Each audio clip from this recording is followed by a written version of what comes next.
Hello, and welcome to the Mythic Lorebound. Tonight, we wander into the heart of the ancient Greek wilderness, where the silver moon rules the sky and the golden hooves of a sacred creature echo through the trees.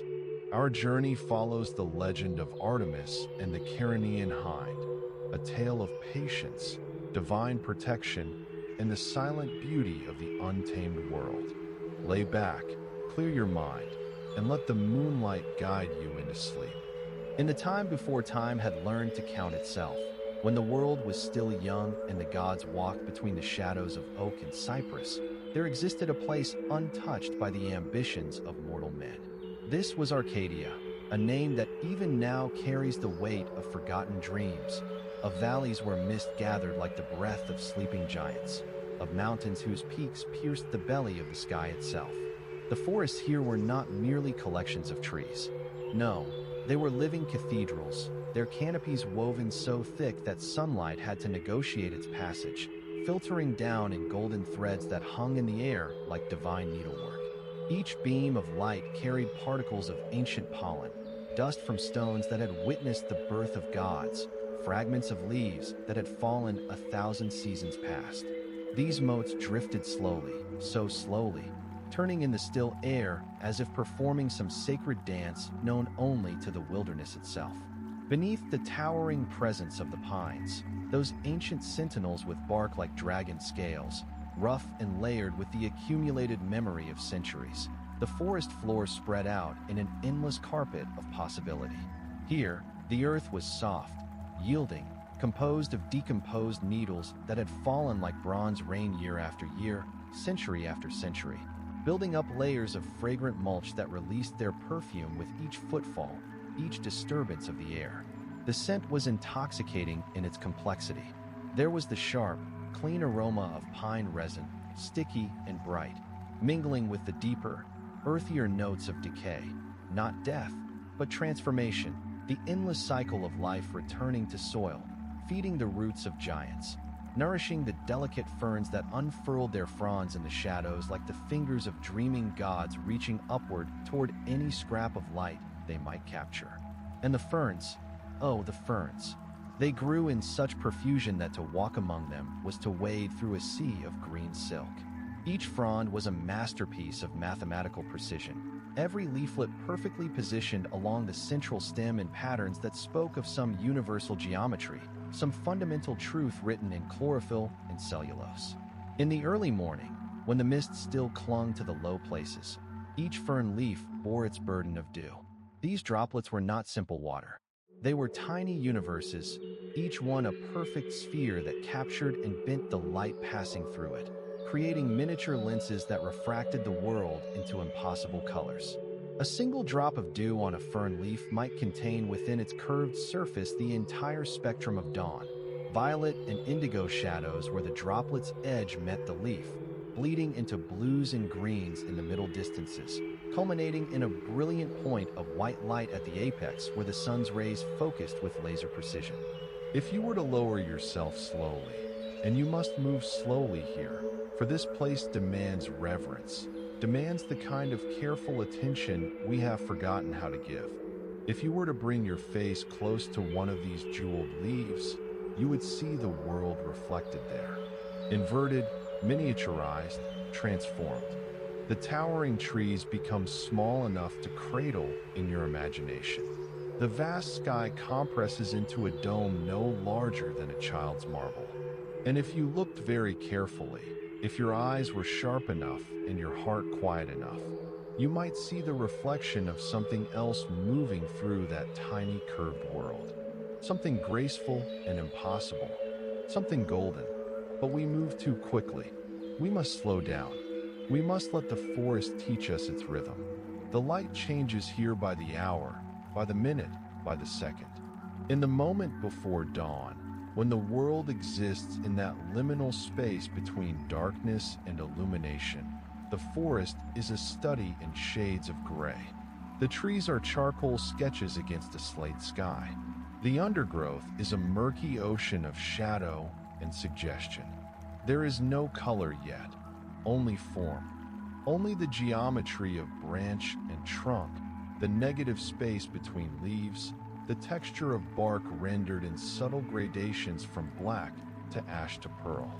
Then, slowly, so slowly that you cannot mark the exact moment of transition, the gray begins to warm. A hint of amber creeps into the eastern sky, invisible at first, more felt than seen, a promise whispered in the language of photons. The topmost branches of the tallest pines receive this promise first, their needles beginning to glow with a light that seems to come from within rather than without, as if the trees themselves were kindling, catching fire in slow motion, burning with a cold flame that gives warmth without destruction. This light descends gradually through the canopy layers. It touches the middle branches next, illuminating the hanging beards of lichen that drape from the wood like the hair of ancient prophets. These lichens, themselves miracles of symbiosis, fungi and algae living in eternal partnership, transform in this light from dull gray to vibrant jade, from lifeless to luminous.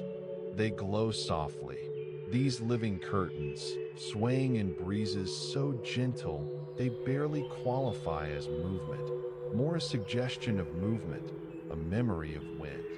The light continues its descent, reaching finally the forest floor where the ferns await. And here is where the true magic reveals itself.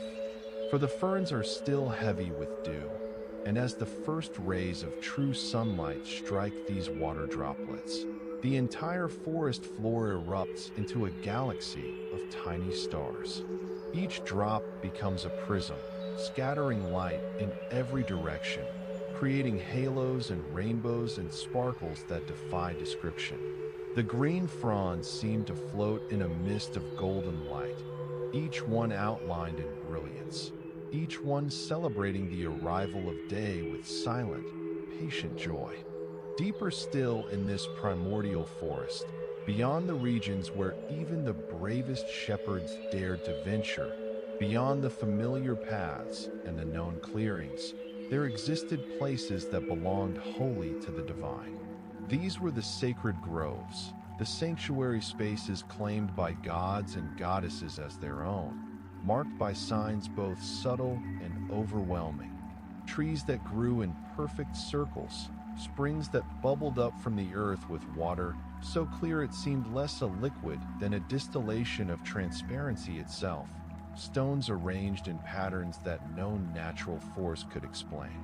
One such grove belonged to Artemis, the virgin goddess of the hunt, the wild places, the moon itself.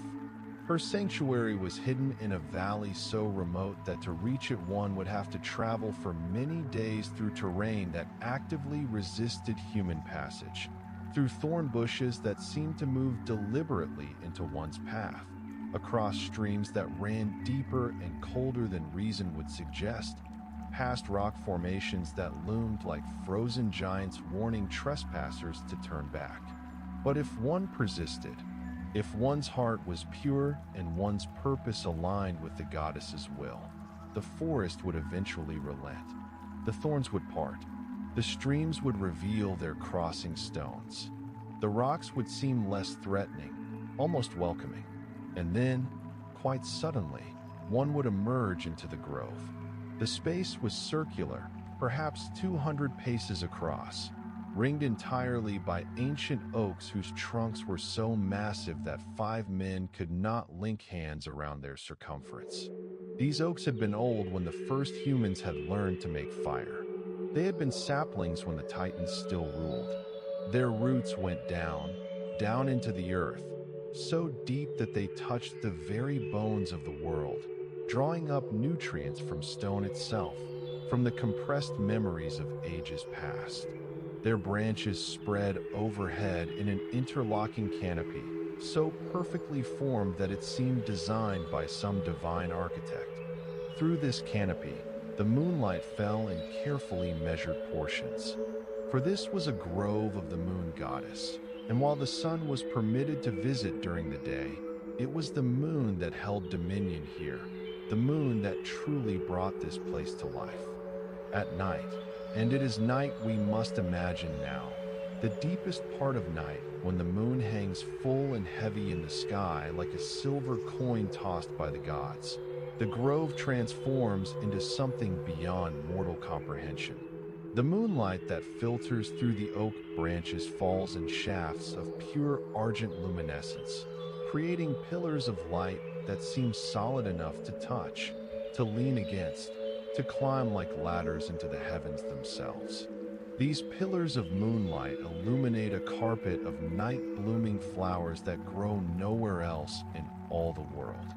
They are small, these blossoms, no larger than a thumbnail, with petals of the palest white, almost translucent, with veins of silver running through them like tiny rivers of liquid starlight. When the moonbeams strike these flowers, they respond by opening wider, by releasing a fragrance so subtle and so perfect that to smell it is to understand what peace truly means, to feel every tension in one's body dissolve, every worry in one's mind evaporate like morning mist before the sun. In the center of this grove, there stands a spring.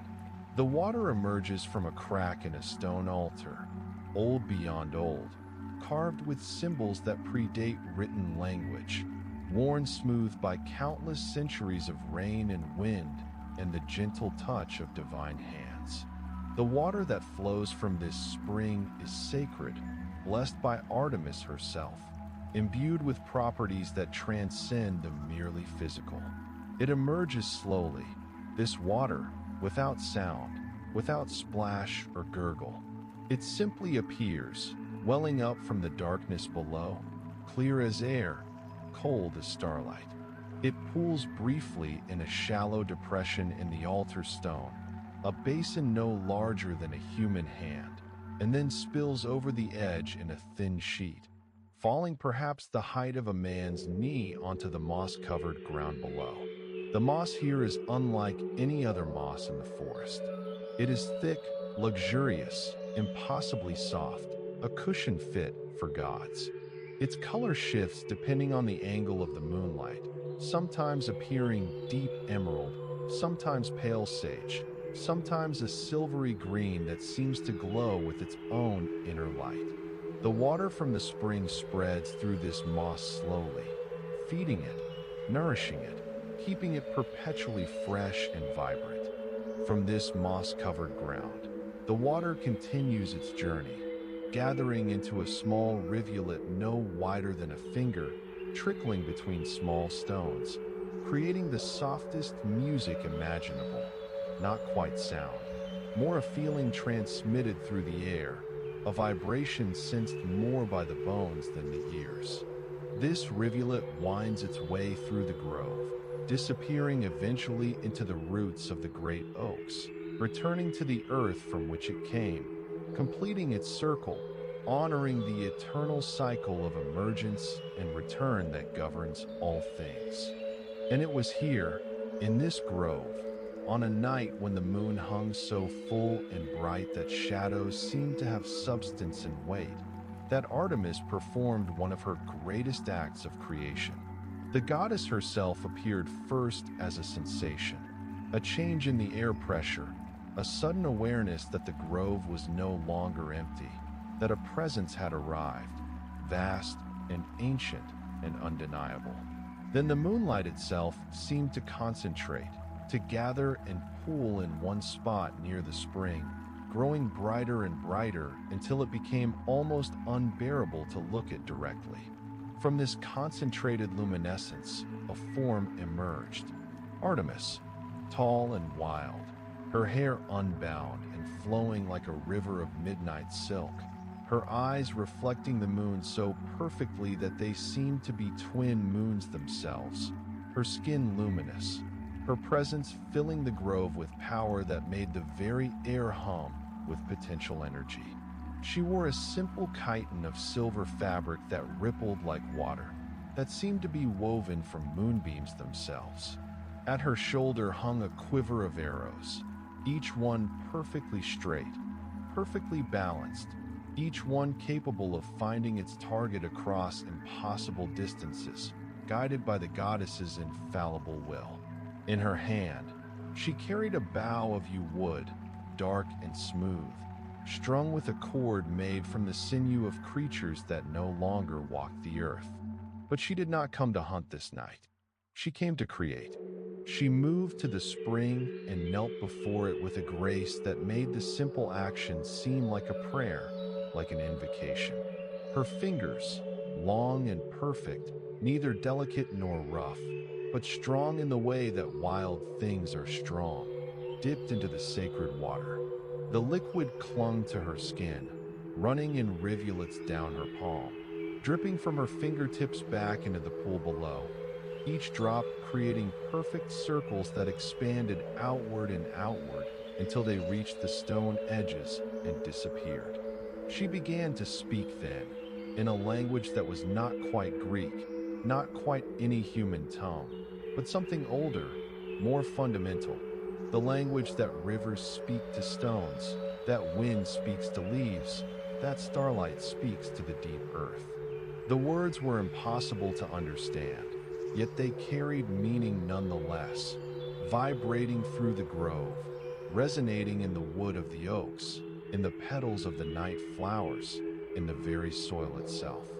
As she spoke, the moonlight grew brighter still. The pillars of silver light that fell through the oak canopy began to move, to swirl, to dance like living things. They spiraled inward, converging on the space before the goddess, building in intensity, in brightness, in pure concentrated potential. And then, from this swirling vortex of moonlight and divine power, the first shape began to form. It started as nothing more than a suggestion, a shimmer in the air, a place where the light seemed to bend around something that wasn't quite there yet. Then gradually, slowly, with the patience that only immortals possess, the form solidified. Legs first, slender and graceful, ending in hooves so delicate they seemed impossible, as if they would shatter at the first step. But these hooves were not fragile. They were formed from bronze blessed by the goddess herself, bronze that had never known the touch of mortal forge, bronze that gleamed in the moonlight with a warm, reddish-gold luster, bronze that rang like bells when they touched the stone. The legs rose into a body of perfect proportion, sleek and powerful, covered in fur that was neither brown nor gray, but something in between, a color like dawn mist, like smoke from sacred fires, like the shadows between stars. The fur was so fine, so soft, that it seemed to absorb light rather than reflect it, creating an aura of mystery around the forming creature. The neck emerged next, long and elegant, curved like a question mark, like an invitation. And then the head, delicate, refined, with large eyes that opened slowly, revealing depths of liquid darkness shot through with flecks of gold, eyes that held intelligence and wildness in equal measure, eyes that had never known fear because they had been born under the direct protection of a goddess. But it was the antlers that marked this creature as truly divine, as something beyond the natural order. They sprouted from the head in graceful curves, rising and branching, but not with the rough, bony texture of normal deer antlers. No, these were formed of pure gold. Not gold plating, not gilding, but solid gold throughout, alchemically transformed, divinely manifest, impossible and yet undeniably real. The gold caught the moonlight and magnified it, sending it back in all directions, filling the grove with a warm radiance that complemented the cool silver of the moon. The antlers branched in perfect symmetry, 5 points on each side, each point ending in a tip so sharp it could pierce the fabric of reality itself. Each curve and angle conforming to proportions that mathematicians would not discover for another 1,000 years. Each surface polished so smooth that it reflected the world like a mirror. This was the first of the 5 sacred hinds, and as it took its first breath, a deep inhalation that expanded its chest, that filled its lungs with the sacred air of Artemis's grove. The goddess smiled. She created them one by one, each an individual masterpiece, each taking form from moonlight and divine will and the sacred water of the spring. The process was not quick. The goddess took her time, investing each creation with care, with attention, with love, for these were to be her companions, her sacred herd, symbols of her dominion over the wild places. The second hind materialized with fur of a slightly different shade, more silver than gray, catching the moonlight in such a way that it seemed to shimmer and flow like liquid metal. Its antlers matched those of the first, golden and perfect, but the branching pattern differed slightly, unique as a fingerprint, marking this creature as an individual rather than a copy. The third emerged with eyes that held more green than the others, like deep forest pools, like moss-covered stones in sacred streams. Its movements as it took its first steps were liquid grace, each hoof placement precise and deliberate, testing the ground, learning the feel of earth and stone and soft moss beneath bronze. The fourth bore a small mark on its shoulder, a patch of white fur in the exact shape of a crescent moon, a sign of particular favor from the goddess, a blessing visible to all who might behold this creature. And then came the fifth. The goddess paused before creating this final hind, standing silent before the spring, her hands still wet with sacred water, her eyes closed in contemplation. The four already manifested hinds stood quietly behind her, watching with their intelligent eyes, their golden antlers creating a crown of warm light around the grove. When Artemis opened her eyes again, they glowed brighter than before. She spoke words that were different from those she had used for the others. Older words, more powerful, drawn from the deepest wells of divine authority. The moonlight responded with intensity that bordered on violence, pouring down in torrents, concentrating so fiercely in the space before the spring that the air itself seemed to crack and splinter under the pressure. The fifth hind came into being all at once, not gradually like the others, but in a single moment of pure creation. One instant there was nothing, and the next there stood a creature so perfect, so impossibly beautiful, that even the goddess herself caught her breath. Its fur was lighter than the others, almost white, but not quite, retaining just enough color to avoid being stark, possessing instead a creaminess, a warmth, like aged ivory, like pearls, like the foam on sacred waves. Where the moonlight touched this fur, it seemed to glow from within, as if the creature had swallowed starlight and now radiated it back into the world. Its build was slightly more refined than its siblings, taller by a hand's breadth, more elegant in its proportions, with legs that seemed impossibly long and slender, yet clearly strong, clearly capable of running faster than wind, of leaping higher than hope, of moving through the forest like a ghost, like a dream, like something that exists in the corner of vision and vanishes when looked at directly. But again, it was the antlers that truly set this creature apart. While the other four bore golden antlers of 5 points each, this fifth hind's crown rose in 7 points on each side. 7, the sacred number, the number of completion, of perfection, of divine favor. These antlers were not merely gold. They were gold that held within it traces of sunlight, so that they burned with a warmer, richer radiance than those of its siblings. They were gold that had been blessed not only by Artemis, but by Apollo himself, her twin brother, the sun god, lending his power to his sister's creation. The creature's hooves, too, differed from the others. While all 5 hinds bore bronze hooves, those of this fifth and final creation rang with a different tone when they struck stone. Higher, clearer, like temple bells, like the sound of prayer made audible, like music from realms beyond mortal ken. When this magnificent creature opened its eyes for the first time, even the other four hinds seemed to acknowledge its supremacy, lowering their heads slightly, a gesture of respect, of recognition. Its eyes were larger than theirs, deeper, filled with an awareness that seemed to border on conscious thought, on understanding that transcended mere animal intelligence. Artemis approached this final creation slowly, reverently, almost as if approaching a fellow deity rather than a creature of her own making. She reached out one hand and placed it gently on the hind's neck, feeling the warmth of its body, the silk of its fur, the steady rhythm of its heartbeat, a heart that beat in perfect time with the phases of the moon, that would continue beating for as long as the moon itself endured. "You," the goddess whispered, her voice carrying the weight of prophecy, of foreknowledge, of destinies yet to unfold. "You are special among the special.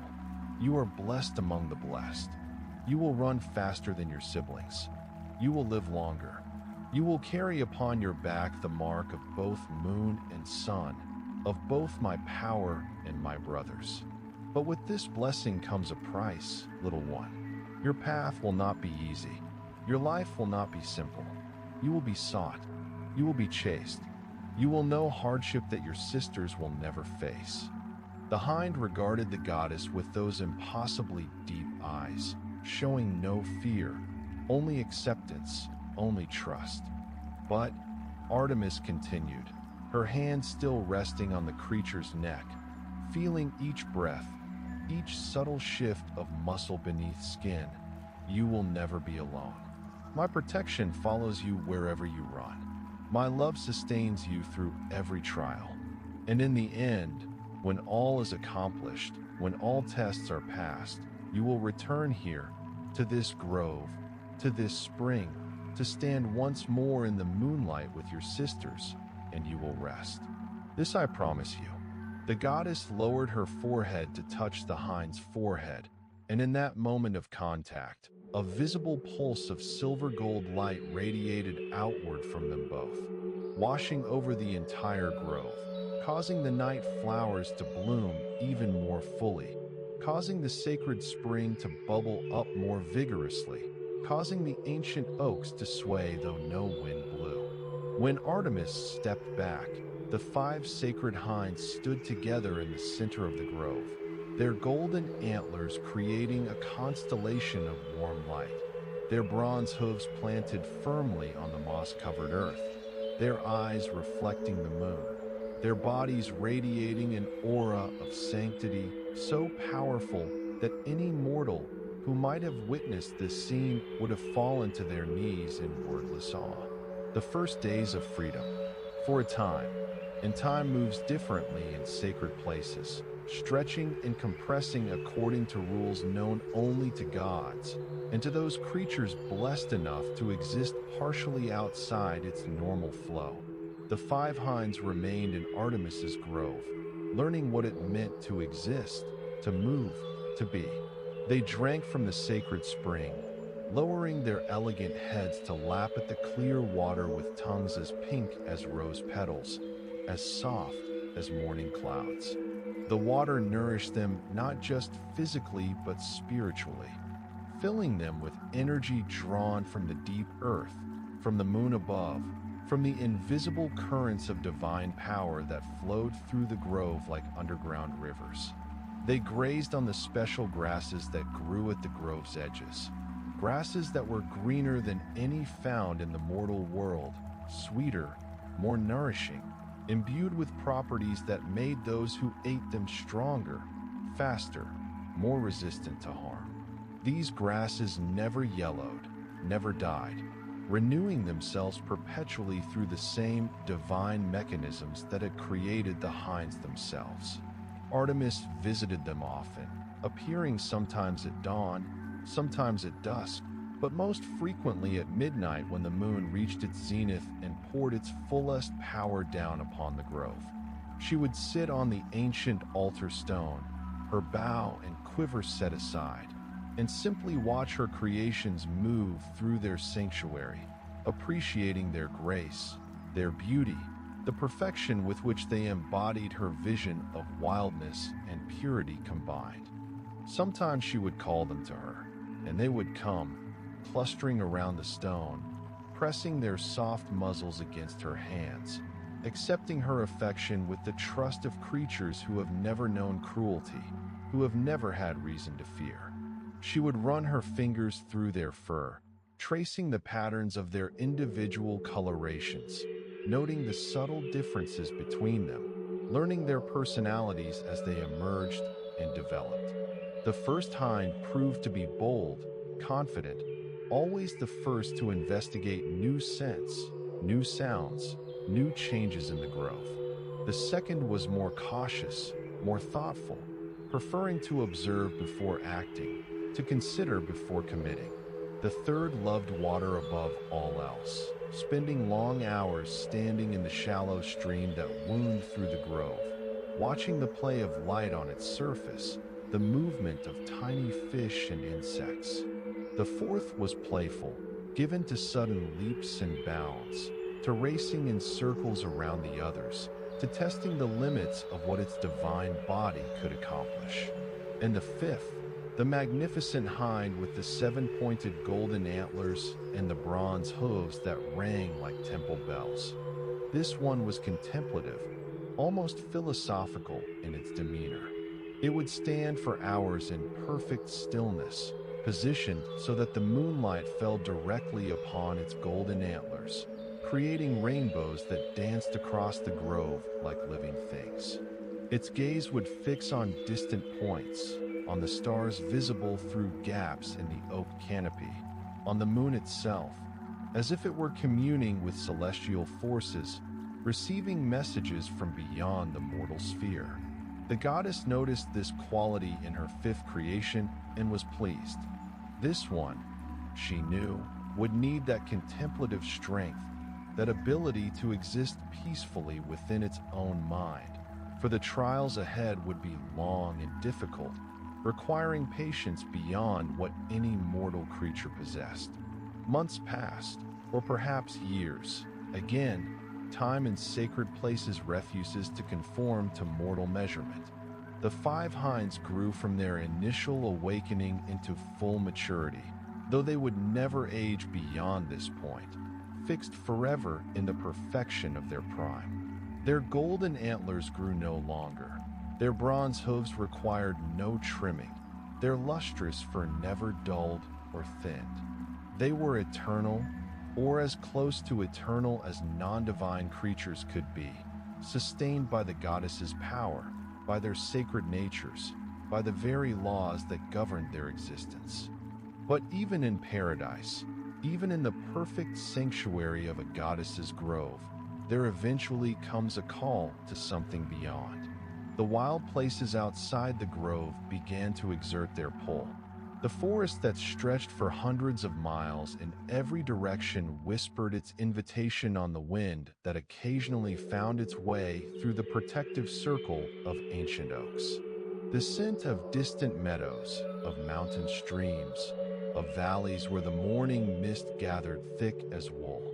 These perfumes drifted into the grove, subtle but persistent, speaking of spaces vast and varied, of adventures waiting, of a world larger than any one sacred circle of trees. The 4th hind felt this call first, lifting its head one evening from the sweet grasses, its nostrils flaring as it caught a scent from beyond the grove. Honeysuckle perhaps, or wild roses, or the particular green smell of rain falling on distant peaks. Its bronze hooves shifted restlessly, tapping out a rhythm on the moss-covered ground, a rhythm that spoke of roads not yet traveled, of horizons not yet seen. Artemis knew this moment would come. She had created these hinds to be wild, and true wildness cannot be entirely contained, not even by divine will, not even in the most perfect of sanctuaries. She appeared that evening, materializing from moonbeams, as was her custom, and she spoke to the 5 gathered creatures. "My beautiful ones," she said, her voice carrying the warmth of genuine affection, the sadness of necessary partings. "I know what you feel. The wild places call to you, as they must, for you are creatures of those places, born to run beneath open skies, to drink from unnamed streams, to sleep in meadows where flowers grow that no god has ever blessed. And so I release you. 4 of you may go, may run, may explore the vast wilderness that lies beyond these oaks. Go with my blessing, with my protection, with the knowledge that you are sacred, that you are marked as mine, that any who harm you will face my eternal wrath." The 4 hinds, all except the 5th, seemed to understand, seemed to feel the permission settling over them like a gentle rain. They moved toward the goddess, each receiving one final touch, one last blessing, before they turned as one toward the edge of the grove where the ancient oaks stood sentinel. But the 5th hind did not move toward the edge. Instead, it approached Artemis directly, lowering its magnificent head with the 7-pointed golden antlers, touching its soft muzzle to the goddess's hand, holding there for a long moment, exchanging something wordless, some communication that passed between divine creator and sacred creation. "Yes," Artemis whispered, understanding what the 5th hind asked without language. "Yes, you two may go, but not yet. Not now. Your time will come, little one, but there are preparations yet to be made, blessings yet to be given, protections yet to be woven around you. For you, my most beautiful, my most blessed, will face challenges the others will never know. You must be ready." The hind seemed to accept this, stepping back, watching as its 4 sisters moved to the grove's edge.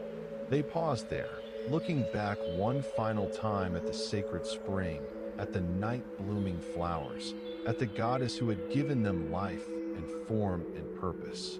Then, with a sound like wind through silver chimes, they leaped over the boundary and vanished into the darkness of the greater forest beyond.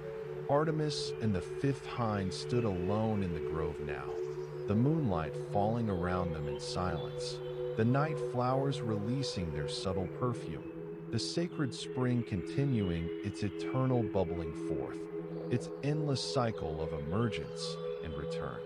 Soon, the goddess promised, her hand resting on the creature's neck, feeling its warmth, its vitality, its patient strength. Soon, but not yet. And so began a period of waiting that was itself a form of preparation, a time of deepening, of strengthening bonds already profound, of layering protection upon protection until the 5th hind would carry with it an armor not of metal, but of divine will, of sacred purpose, of love made manifest in ways both visible and invisible. The goddess came each night to the grove, arriving always at the same moment, when the moon reached its highest point in the sky and hung there like a pearl suspended in midnight velvet. She would find the 5th hind in different locations each time, sometimes standing by the spring with its head lowered to drink, sometimes positioned at the grove's eastern edge where the first hints of coming dawn would eventually appear, sometimes simply standing in the exact center of the clearing, perfectly still, its golden antlers catching and magnifying the moonlight until the entire grove seemed to glow from within. Artemis would approach slowly, making no attempt to move silently despite her nature as huntress, for she wanted the hind to hear her coming, to recognize her footsteps, to associate the sound of her presence with safety, with comfort, with the absence of any threat. And the hind would turn its elegant head, those deep eyes finding the goddess immediately, holding her gaze with an intensity that spoke of recognition, of bond, of something approaching friendship between divine and created being. "Come," Artemis would say, settling herself on the moss beside the spring, and the hind would come, lowering itself gracefully until it lay beside her, its legs folded beneath its body, its head resting lightly against the goddess's thigh. And there they would remain for hours, sometimes in complete silence, sometimes with Artemis speaking in low tones about the nature of the world beyond the grove, about the challenges that awaited, about the purpose that had been woven into the hind's very essence. You were made for a specific destiny, the goddess explained one night, her fingers moving gently through the creature's impossibly soft fur, following the patterns of hair growth, feeling the warmth of the living body beneath. Not just to be beautiful, though you are beautiful beyond measure. Not just to be swift, though you will run faster than wind when the time comes. Not just to be sacred, though every hair on your body, every beat of your heart, every breath you take is an act of worship, a prayer made flesh. The hind listened with perfect attention, its ears swiveled forward, catching every nuance of the goddess's voice, every subtle shift in tone and emphasis. You were made to be tested, Artemis continued, her voice taking on a weight, a gravity that made the very air in the grove seem to thicken. A hero will come, a mortal of great strength and terrible burden. He will be given a task, one of many tasks, each impossible in its own way. And his task regarding you will be to capture you, to bring you before a king, to prove his worth through claiming you. The hind's ears twitched at this, but it showed no fear, only continued attention. But you are mine, the goddess said firmly, her hand pressing more firmly against the creature's neck, feeling the strong pulse of blood through veins, the steady rhythm of life. Mine to protect, mine to bless, mine to love. And so though he will pursue you, though he will chase you across mountains and through valleys, through forests and over rivers, through seasons and years, he will not harm you. This I decree, this I have already woven into the fabric of fate itself. She leaned closer, lowering her voice to barely more than a whisper, as if sharing a secret with the night itself. You will run from him, little one. You will run for a full year, leading him on a chase that will become legend, that will be spoken of for thousands of years, that will inspire poets and artists and dreamers long after the hero himself has turned to dust. You will show him the endurance of the wild, the patience required to pursue beauty without destroying it, the strength needed to complete a task without resorting to violence. The goddess paused, looking up at the moon, her twin orbs reflecting its silver light so perfectly that it seemed the moon looked back at itself through her eyes. And when the year has passed, when he has proven himself worthy through persistence and respect, when he has learned what I intend him to learn, then and only then will you allow yourself to be caught. Not through his superior skill, for you will always be faster, always be more clever, always be beyond his mortal capabilities, but through your own choice, through your willing acceptance of this role in his journey. The hind shifted slightly, adjusting its position, and in that small movement Artemis sensed understanding, acceptance, a willingness to embrace this destiny however difficult it might prove. But know this, the goddess added, her voice fierce now, protective, carrying an edge that could cut through stone, through time, through any force that might threaten what she loved. Though you will be caught, you will never be truly captured. Though you will be led away from this grove, you will never be separated from my protection. Though you will stand in the halls of mortal kings, you will never cease to be sacred, to be mine, to belong to the wild places that I govern. She bent and pressed her lips to the space between the hind's ears, a kiss that was also a blessing, that was also a binding of promise, that sent visible ripples of silver light cascading down the creature's body from head to bronze hooves, sealing the covenant between goddess and sacred animal.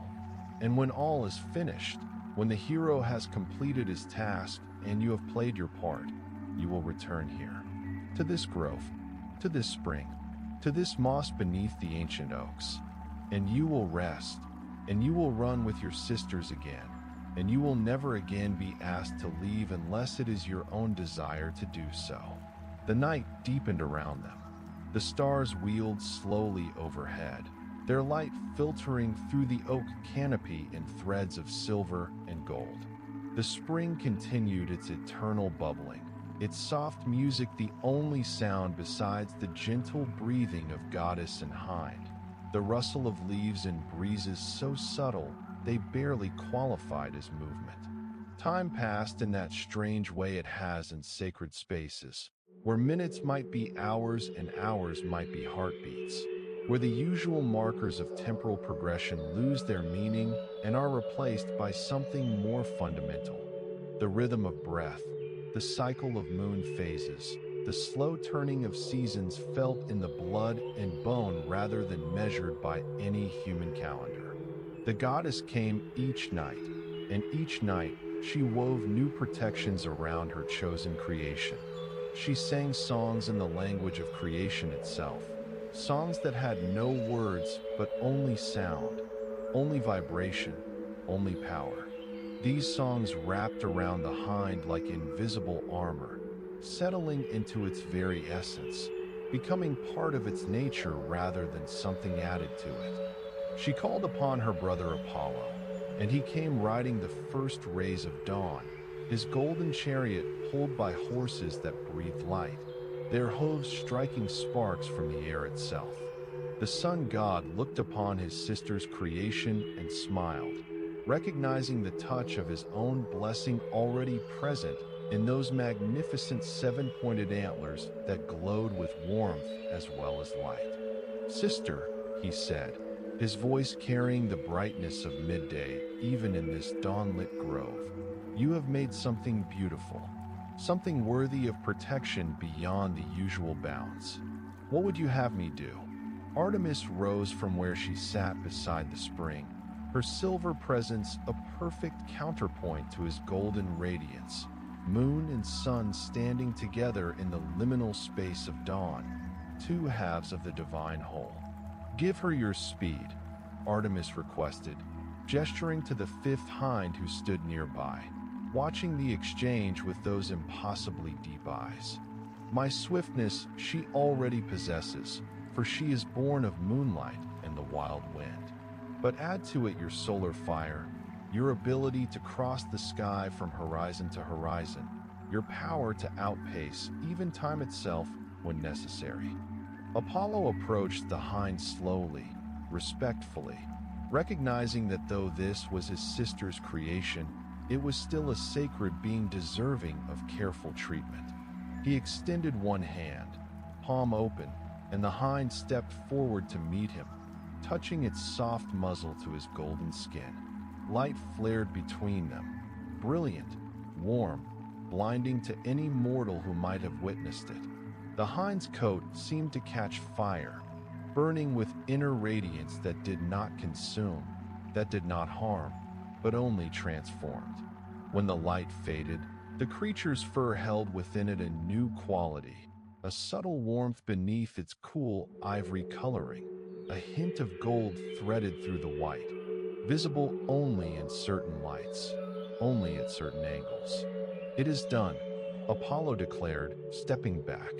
"She will run with the speed of sunlight now, covering distances in hours that would take others days, moving so swiftly that to mortal eyes she will seem less a physical creature and more a vision, a dream of motion made briefly visible before vanishing again into impossibility." The sun god turned to leave, his duty fulfilled, but paused at the grove's edge, looking back at his sister with an expression that held both affection and concern. "The hero who pursues her," he said quietly, "will suffer greatly in this chase. A full year of pursuit without rest, without success, without the reward of capture. It will break lesser men. Are you certain this is wise?" Artemis met her brother's gaze steadily, her silver eyes unwavering. "The hero who pursues her is already broken," she replied. "Broken by guilt, by the weight of impossible tasks, by the burden of atonement for sins both his and not his. This chase will not break him further. Instead, it will teach him something he desperately needs to learn, that some things worth having cannot be taken by force, that true strength lies in persistence without violence, that beauty is meant to be admired from a distance rather than possessed and caged." Apollo nodded slowly, accepting this wisdom, and then he was gone, his golden chariot racing back toward the horizon, leaving the grove once more to shadows and moonlight, to the eternal vigil of sister and sacred hind. Artemis returned to her place beside the spring, and the fifth hind came to her as it always did, settling beside her with complete trust, complete peace. The goddess resumed her gentle stroking of its fur, now subtly warmed by Apollo's blessing, now carrying within it the power of both celestial lights, moon and sun, silver and gold, night and day unified in one impossible creature. "Other blessings you need as well," the goddess murmured, more to herself than to the hind, though the creature listened with its characteristic perfect attention. "Endurance beyond endurance. The ability to run without tiring, to continue when any natural animal would collapse from exhaustion. The strength to traverse terrain that would shred normal hooves, that would tear normal flesh, that would break normal bones." She closed her eyes, drawing upon reserves of power that went deeper than her own divine essence, reaching down into the fundamental forces of the earth itself, into the slow patience of mountains, into the relentless persistence of rivers that carve canyons over millennia, into the endless cycle of seasons that turns and turns without ever truly ending. This power she drew up through the ground, through the roots of the ancient oaks, through the moss-covered floor of the grove, through the sacred spring whose waters connected to underground rivers that flowed to the very heart of the world. The power rose up and into the fifth hind, settling into its muscles, into its bones, into the very marrow where blood is made and life is sustained. The hind gasped slightly, feeling this new strength flooding through it, transforming it, elevating it beyond even the already elevated state it had known. Its bronze hooves gleamed brighter, their metal taking on new hardness, new resilience, becoming capable of striking stone without chipping, of running over sharp rocks without being cut, of carrying the creature across landscapes that would cripple normal deer. Its legs, already graceful and strong, became even more so. The muscles denser without appearing bulky, the tendons tougher without losing flexibility, the bones harder while remaining light enough to permit the incredible speed it would need. Its lungs expanded, learning to extract more oxygen from each breath, to continue functioning even in the thin air of high mountains, even after hours of running that would leave normal creatures gasping and dying.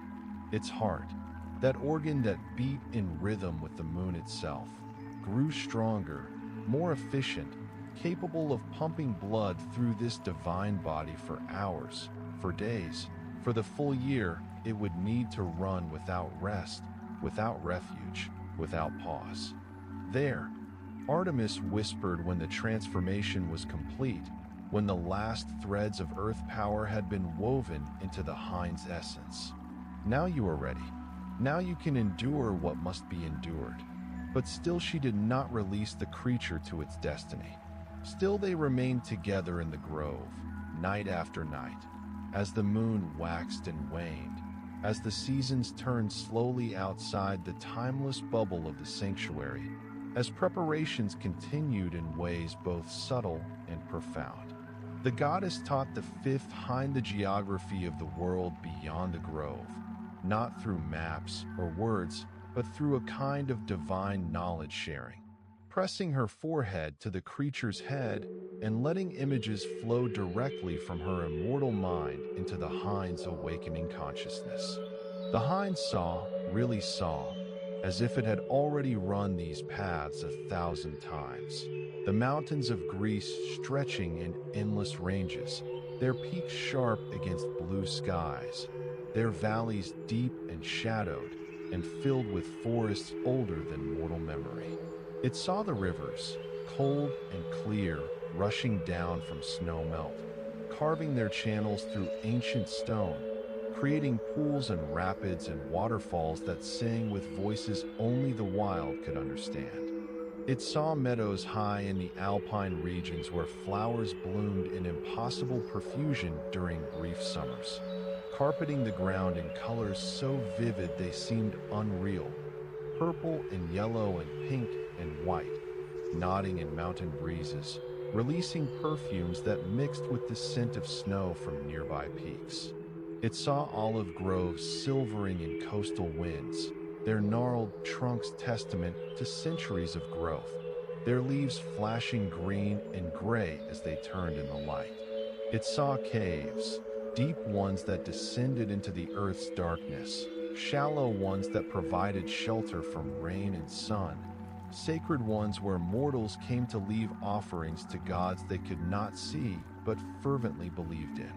It saw paths worn by shepherds and their flocks, narrow tracks that wound along cliff edges, broader roads that connected distant cities, game trails used by deer and boar, and all the wild creatures that roamed free in uninhabited spaces.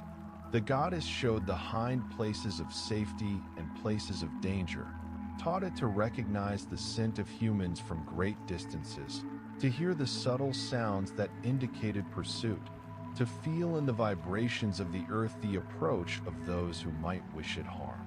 She showed it water sources scattered across the landscape, springs and streams and lakes where it could drink without fear, where her protection was strongest, where any who might threaten a sacred creature would find themselves suddenly and inexplicably unable to continue their pursuit.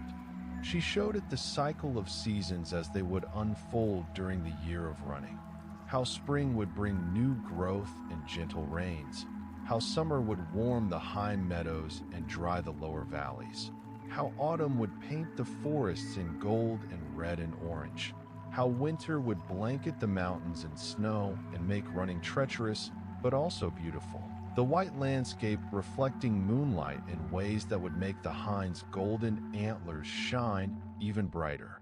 All of this knowledge settled into the creature's mind like sediment in a still pond, layer upon layer, building up a deep reservoir of understanding that it would draw upon throughout the long chase to come.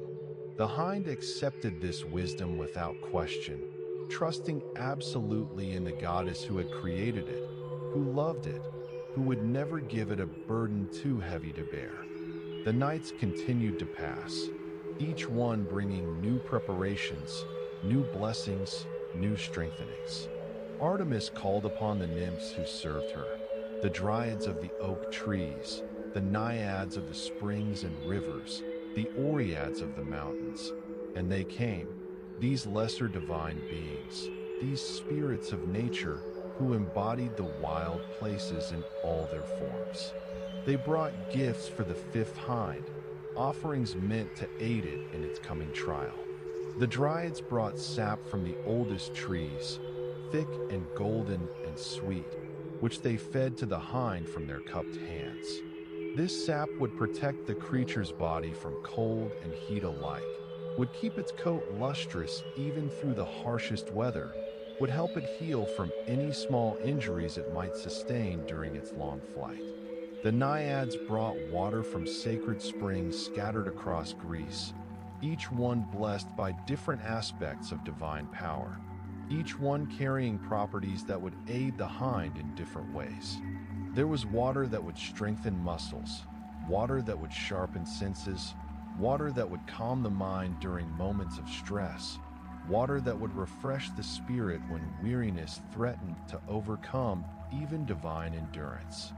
The oreads brought dust from high peaks, groundstone mixed with minerals that existed nowhere else. And this they rubbed into the hind's bronze hooves until the metal gleamed with new radiance, until it had absorbed properties of the mountains themselves: steadiness, permanence, the ability to stand firm even against the strongest winds, the strength to continue climbing even when the path seemed impossible. Each gift was given with reverence, with prayers whispered in languages older than Greek, in the tongues spoken by the earth itself, by the elements, by forces that existed before gods took anthropomorphic form. Each gift was accepted by the hind with grace, with gratitude expressed through gentle movements, through the touching of its soft muzzle to the hands of the givers, through the light in its eyes that spoke of understanding and appreciation. And through it all, Artemis watched with a mother's pride, with a creator's satisfaction, seeing her most perfect work being prepared for its purpose, being armored and blessed and strengthened until it would be truly ready for what was to come. One night, when the moon hung particularly full and bright, when the grove seemed to pulse with accumulated power, when the air itself felt thick with potential, Artemis rose from her customary place beside the spring and beckoned the fifth hind to follow her. They walked together to the eastern edge of the grove, to the place where the ancient oaks stood like guardians between the sacred space and the wild forest beyond. The goddess stood at this boundary, one hand resting on the rough bark of the nearest oak, and looked out into the darkness that lay beyond her sanctuary. The hind stood beside her, its height bringing its head level with the goddess's shoulder, its golden antlers catching and reflecting the moonlight in complex patterns. Soon, Artemis said, the word heavy with meaning, with promise and warning combined. Soon the hero will receive his task.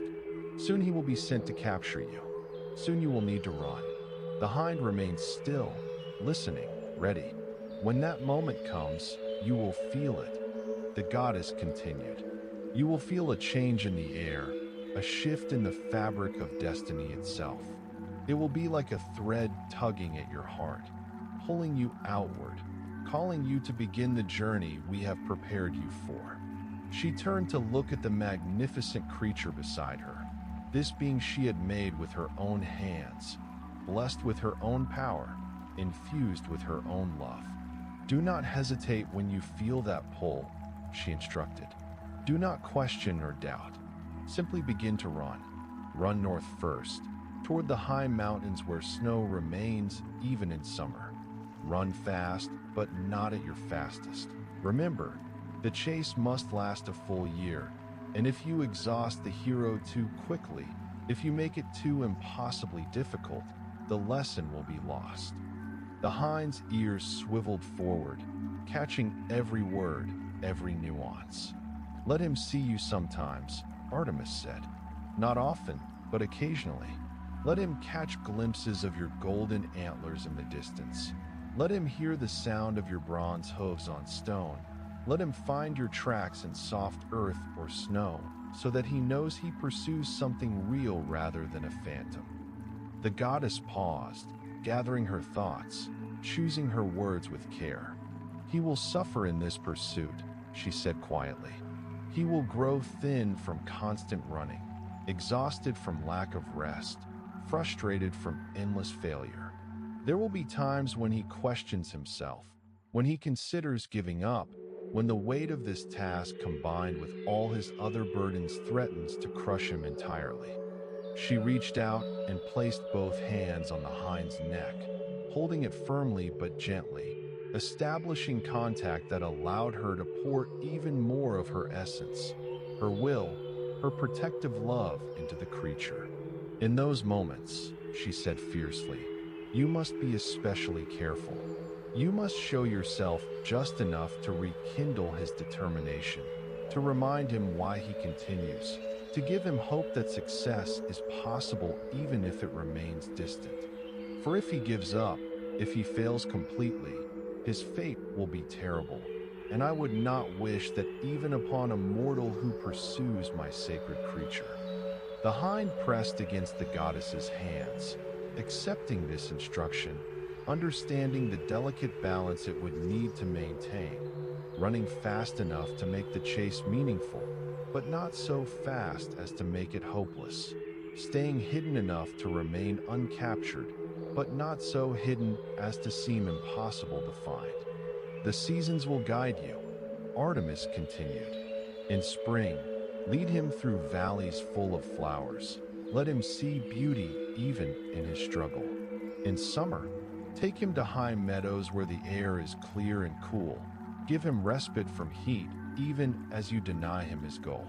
In autumn, show him the glory of forests transformed by color. Remind him that change is natural and necessary.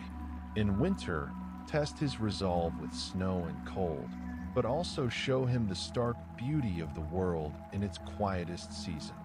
She released her hold on the hind's neck and stepped back slightly, creating a small distance between them, beginning the process of separation that would soon become total, at least for a time.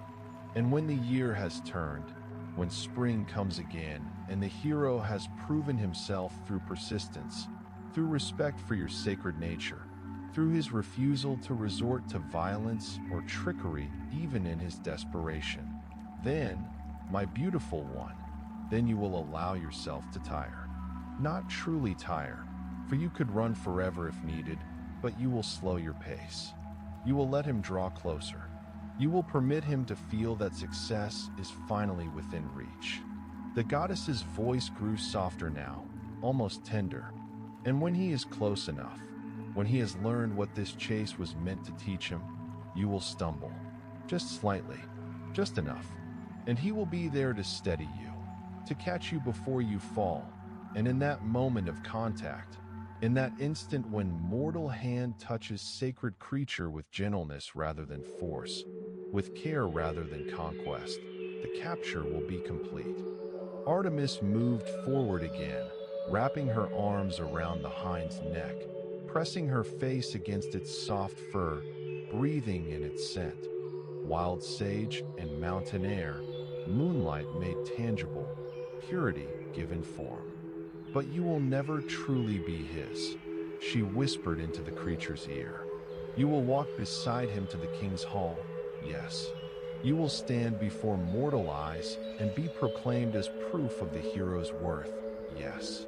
But your heart will remain here, in this grove, with me. And when the moment comes, when the hero speaks the right words and makes the right choice, you will be released. And you will run back here, back to this spring, back to your sisters, back to the moonlight and the moss and the eternal peace of this sacred space." She held the embrace for a long moment, pouring everything she felt into this wordless communication. Love and pride and sorrow at the coming separation, confidence in the hind's ability to fulfill its purpose, absolute certainty that they would be reunited when all was done. Finally, she released her hold and stepped back, wiping at her eyes with the back of one hand. For even goddesses can weep when parting from those they love. "Not yet," she said again, her voice thick with emotion. "But soon, very soon now." They returned to the center of the grove, to the familiar spot beside the spring where they had spent so many nights in preparation. The hind lowered itself to the soft moss, and Artemis settled beside it, her hand returning to its customary place on the creature's neck, feeling the steady heartbeat, the gentle breathing, the warm life that pulsed through this being she had made. The moon reached its zenith and began its slow descent toward the western horizon. The stars wheeled overhead in their eternal patterns, constellations telling stories that had been old when the world was young. The spring bubbled quietly, its music a constant background to the silence between goddess and sacred hind. And in that silence, in that peaceful moment that existed outside the normal flow of time, both divine and created being prepared themselves for the separation that was coming, for the trial that awaited, for the year of running and pursuing that would test them both in different ways, but would ultimately, inevitably, lead to reunion and peace. The night flowers continued to bloom, releasing their subtle perfume. The ancient oaks stood sentinel, their branches swaying in breezes so gentle they barely disturbed the air. The moss grew thick and soft, fed by sacred water, blessed by divine presence, providing comfort to those who rested upon it. And there, in the heart of Artemis's grove, beneath the silver light of the descending moon, goddess and hind waited together for destiny to unfold, for the moment to arrive, for the beginning of the legend that would be told and retold for thousands of years, inspiring wonder in all who heard it. Speaking of sacred beauty and the lengths to which both gods and mortals would go to protect and pursue it. The moment came not with fanfare, but with stillness, a peculiar quality of silence that settled over the grove like a held breath, like the pause between heartbeats, like the instant before thunder follows lightning. The fifth hind, resting as it usually did beside the spring, its head lowered in that state between waking and sleeping that sacred creatures inhabit, lifted its head suddenly. Its large eyes widened, pupils dilating, catching and reflecting the moonlight in ways that made them seem to glow from within. Its ears swiveled forward, then back, then forward again, searching for a sound that wasn't quite a sound, listening for something that existed beyond the realm of normal hearing. Artemis, who had been sitting nearby working on stringing a new bow, her fingers moving with the unconscious precision of countless centuries of practice, paused in her task. She felt it too, that shift in the air, that change in the fundamental fabric of things. Somewhere beyond the grove, beyond the forest, far across the mountains and valleys of Greece, a king had spoken words. A task had been assigned. A hero's burden had grown heavier by the weight of one more impossible trial. The goddess set aside her bow and rose smoothly to her feet, moving to stand beside the fifth hind, which had also risen, its bronze hooves planted firmly on the moss-covered ground, its magnificent body tense with awareness, with readiness, with the understanding that the moment of departure had finally arrived. "You feel it," Artemis said softly, not a question but a confirmation. The hind turned its head to look at her, and in those deep eyes the goddess saw understanding, acceptance, perhaps even eagerness, for this creature had been made for this purpose. And there is a kind of joy in finally fulfilling one's reason for existence, however difficult the path might be. Artemis placed her hand one last time on the hind's neck, feeling beneath the silken fur the strong muscles, the steady pulse, the warmth of life infused with divine power. She closed her eyes and sent one final blessing into the creature, a protection so fundamental it became part of the hind's very essence, a shield that would turn aside any weapon meant to harm it, any trap meant to snare it, any magic meant to slow it. "Remember," she whispered, her lips close to the creature's ear, "you are mine. You will always be mine. No matter how far you run, no matter who pursues you, no matter what trials you face, you are sacred, you are protected, you are loved. This chase is not a hunt.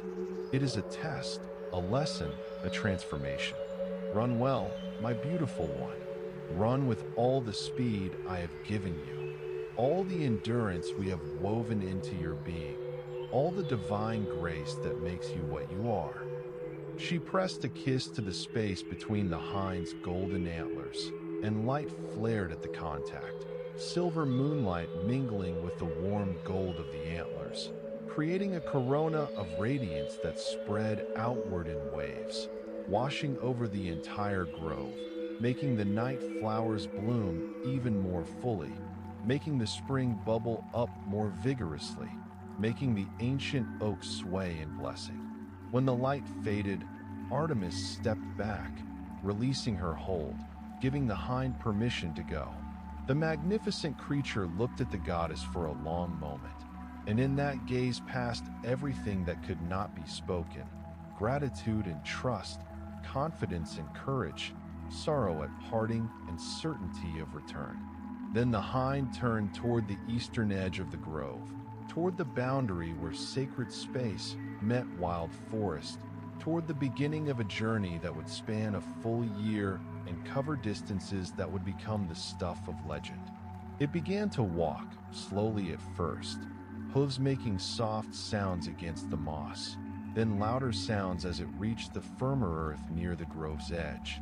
It approached the ancient oaks that marked the boundary, passed between two of the massive trunks, and paused there for just an instant, looking back one final time.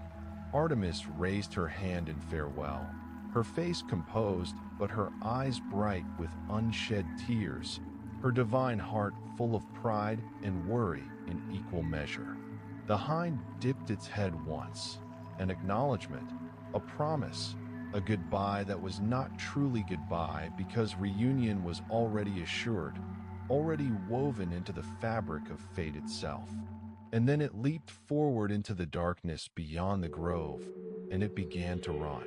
The forest swallowed it immediately, the shadows between trees closing around its white coat, the undergrowth rustling as it passed, and then falling silent again. But even after it had vanished from sight, Artemis could still sense it, could feel through the connection between creator and creation the steady rhythm of its hooves striking earth, the rush of wind through its golden antlers, the powerful surge of its muscles as it accelerated, building speed, eating up distance with strides that covered ground faster than any mortal creature could hope to match.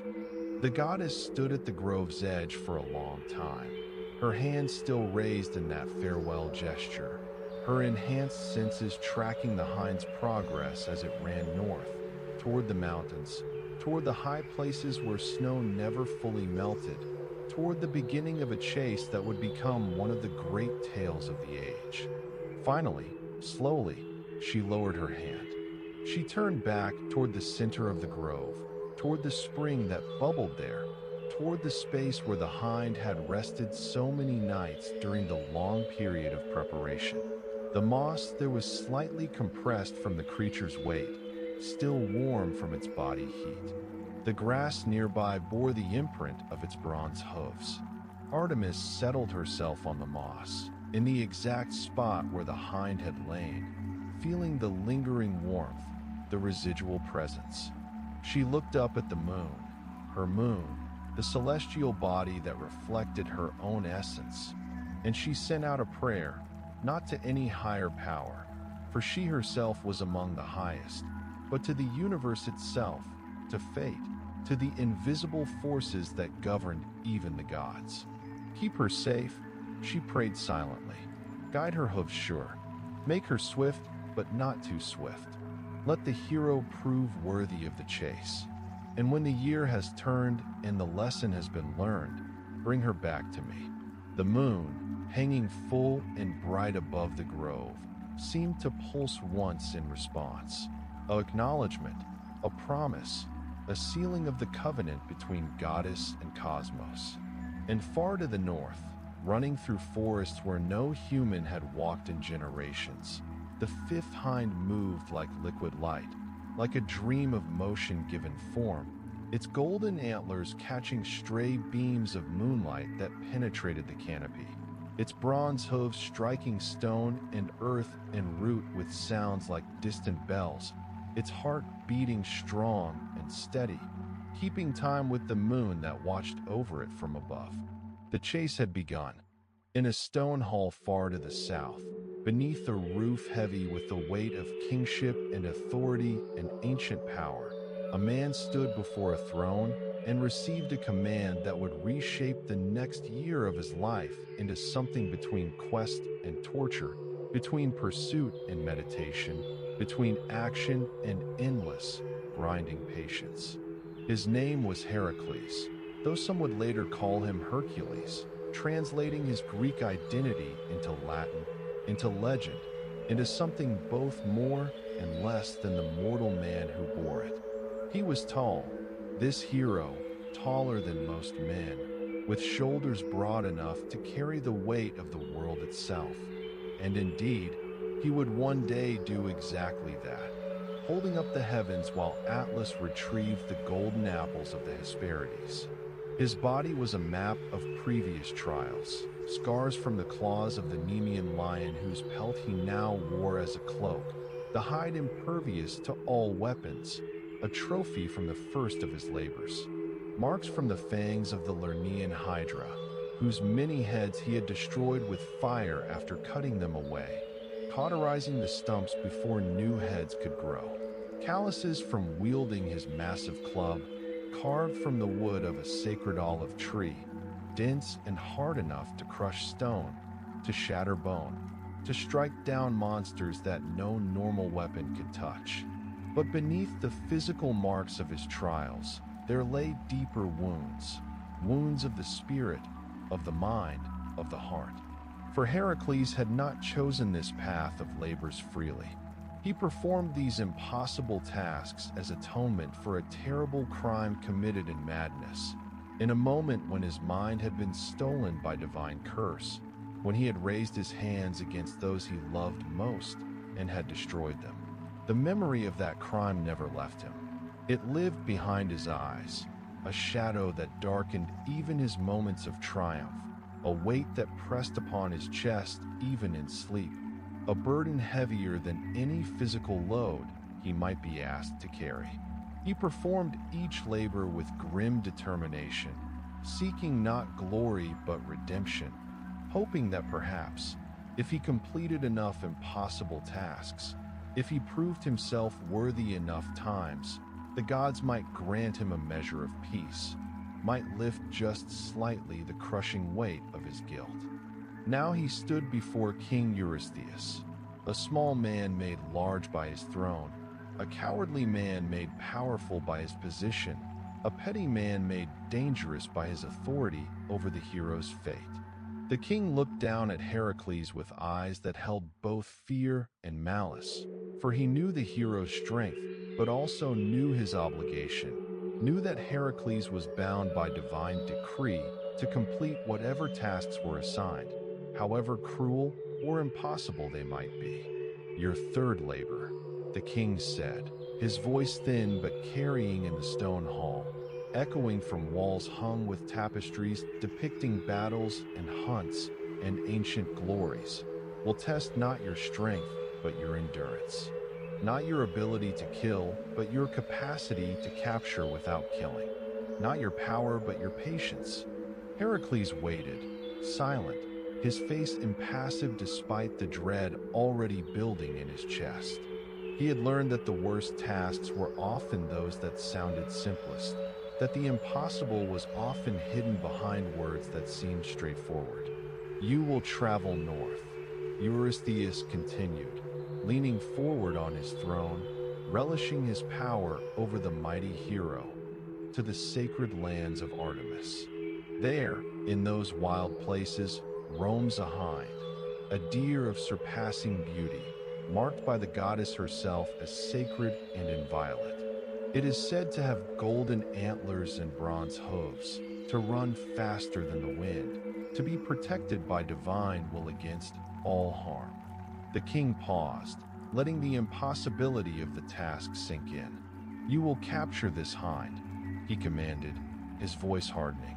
You will capture it alive and unharmed, without shedding a single drop of its blood, without breaking any of its bones, without tarnishing any hair of its coat. You will bring it here, to this hall, to stand before my throne as proof that you have completed this labor. Only then will it count as finished. Only then may you proceed to your fourth task. Heracles closed his eyes briefly, feeling the weight of this new burden settling onto shoulders already laden with grief and guilt. To capture a sacred creature of Artemis, the virgin goddess of the hunt, fierce protector of wild things, quick to anger and terrible in her vengeance against those who harmed what she claimed as her own. to pursue something faster than wind, protected by divine power, and to capture it without causing any harm whatsoever. It was, as the king intended, nearly impossible, and that nearly would have to be enough. "I understand," Heracles said, his voice deep and rough, carrying the weariness of a man who had already faced more than most mortals could imagine. "I will depart immediately. See that you do," Eurystheus said, waving one dismissive hand. "And Heracles, do not think to trick me with some common deer dressed up to look sacred. The gods will know, Artemis will know, and if you attempt such deception, the consequences will be severe for us both, though I suspect more severe for you." The hero turned without responding and strode from the hall, his lion-skin cloak swirling around him, his heavy footsteps echoing on stone floors that had witnessed the beginning of each of his labors, that would, if he survived, witness the end of them as well. He emerged into afternoon sunlight that seemed too bright, too cheerful for the darkness of the task ahead. He stood in the courtyard outside the king's palace, looking north toward distant mountains barely visible through the haze of distance, toward the wild lands where his quarry waited, toward a year of his life about to be spent in pursuit of something that did not wish to be caught, that could not be caught by normal means, that might not be catchable at all. But he had no choice. The labors had to be completed. The atonement had to be made. The debt had to be paid. Heracles adjusted the club on his shoulder, checked that his bow and quiver were secure, though he knew he could not use them, could not risk harming the sacred hind with arrow or blade, and began to walk north. Just walk, for now, covering ground with the steady, relentless pace of a man who knew that speed mattered less than persistence, that this would not be a sprint but a marathon lasting months, that the journey ahead would test him in ways different from, but no less difficult than fighting monsters or cleaning stables or any of the other impossible tasks he had faced. As he walked, he thought about what he knew of Artemis, of her nature, of her likely response to a mortal pursuing one of her sacred creatures. The goddess was not cruel, but she was fierce. She valued the wild above all else, valued freedom, independence, the right of living things to exist without interference from civilizing forces. She had turned men into stags for merely glimpsing her bathing, had sent a monstrous boar to ravage lands whose king had failed to honor her properly, had demanded the sacrifice of a princess before allowing favorable winds for a military expedition. What would she do to a man who chased her sacred hind for a full year? The answer was unknowable, and so Heracles did what he always did with unknowable futures. He stopped thinking about them and focused instead on the immediate, on the next step, on the task directly before him. One foot in front of the other, north toward the mountains, following whatever trail he might find, trusting that his strength and his determination would somehow, eventually, be enough. He did not know, could not know, that far ahead of him, already days into her flight, the sacred hind ran through forests and over mountains with effortless grace, her golden antlers catching sunlight that filtered through spring leaves, her bronze hooves striking earth that had never known human footprints, her divine heart steady and sure as she led him toward a chase that would transform them both in ways neither could yet imagine. The distance between them was vast, hundreds of miles of wilderness, of mountain ranges and river valleys, of forests so dense that sunlight barely reached the ground, of meadows so high that only the hardiest plants could grow there. But distance meant nothing to destiny. The gap would close, eventually. Hunter and hunted would meet, would engage in their year-long dance of pursuit and evasion, would become bound to each other through the simple act of one chasing and one fleeing across the wild places of ancient Greece. For now, though, they were separate, the hero walking north with grim determination, the sacred hind running ahead with divine purpose, and between them the vast tapestry of the wilderness, waiting to become the stage for a legend. 3 weeks of walking brought Heracles to the foothills of the mountains, to places where human habitation thinned and eventually disappeared entirely, where the paths became game trails and then became nothing at all, where the only sounds were whined through trees and water over stone and the distant calls of birds whose names he did not know. He had questioned shepherds when he encountered them, asking if they had seen a deer of unusual appearance, a creature that might stand out from the normal wildlife of the region. Most looked at him with confusion or suspicion, shaking their heads, hurrying away from this large, scarred stranger who wore a lion's hide and carried a club that could crush a man's skull with a casual swing. But one old shepherd, tending his flock in a high meadow where the grass grew sweet and the view extended for miles, had paused when Heracles asked his question. The old man's eyes had gone distant, remembering. "I seen something," he said slowly, his voice rough from years of shouting at sheep and goats. 3, maybe 4 days passed. At dawn, when the mist was still thick in the valley, I was bringing the flock to new pasture, and I saw something. A deer, maybe, but wrong. Too white. And it had. I thought my eyes was playing tricks, but I swear it had gold on its head, shining even in that dim light. "Gold? Where?" Heracles asked, his heart beating faster despite his attempts to remain calm. The shepherd pointed north and slightly east, toward a valley that lay between 2 peaks still capped with snow despite the advancing spring. "There. But good luck finding it, stranger." Whatever it was moving fast. Faster than any deer I ever seen.